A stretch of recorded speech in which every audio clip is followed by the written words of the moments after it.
قومی ٹیم کے نوجوان فاسٹ بولر نسیم شاہ نے 2 چھکے لگانے والے جادوئی بلے کو نیلام کرنے کا اعلان کر دیا۔ نسیم شاہ اپنا جادوئی بلہ نیلام کیوں کرنا چاہتے ہیں، جان کر آپ بھی فخر محسوس کریں گے۔ ایشیا کپ 2022 میں افغانستان کے خلاف آخری اوور میں نسیم شاہ کے 2 جادوئی چھکوں کی بدولت پاکستان نے میچ جیت لیا تھا اور ٹورنامنٹ کے فائنل کے لیے کوالیفائی کر لیا۔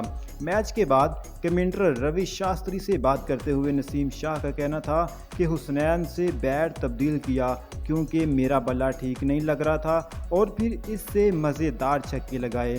پی سی بی کی جانب سے ایک ویڈیو جاری کی گئی ہے جس میں حسنین نے اپنا وہی بیٹ نسیم شاہ کو تحفے میں دینے کا اعلان کر دیا اور کہا کہ نسیم اس بیٹ کا جو کرنا چاہیں وہ کر سکتے ہیں۔